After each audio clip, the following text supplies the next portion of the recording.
In the vast, vibrant heart of the ancient lands, where the soil was the color of a desert sunset, lived the Rote Red people.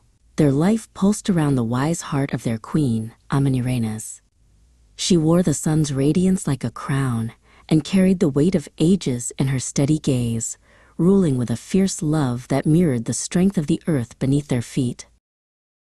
The Rote Red people knew balance. Their songs were woven into the roots of the great acacia trees, towering sentinels that provided shade, medicine, and the sacred dye for their robes.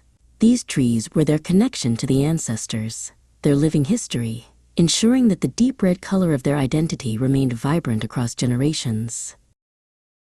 But a shadow had fallen across the bright red earth, a silence where vibrancy once sang.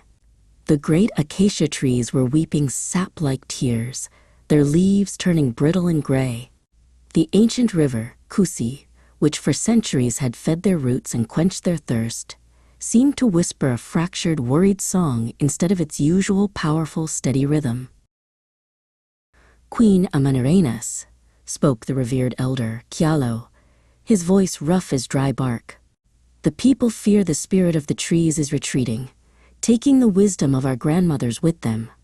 The tradition of the deep red robe, the very identity of our future, is at risk, for where will we find the true color of the earth?"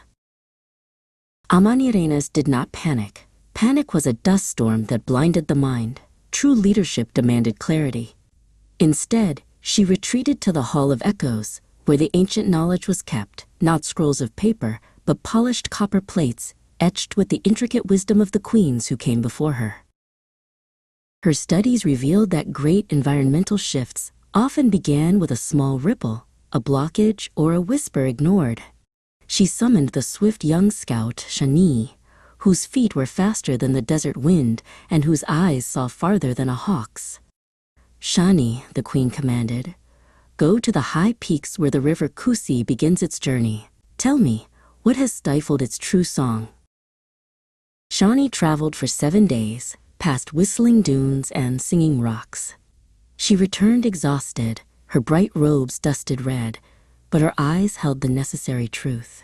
"My queen," Shani reported, breathless, "the river's path is choked miles upstream by 1,000 years of shifting sand and rockfall. Its song has not changed, but its voice is stifled by debris."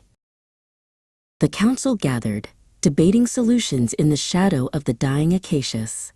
Some spoke of desperate magic, others of prayer, and a frightened few suggested fleeing the dying land.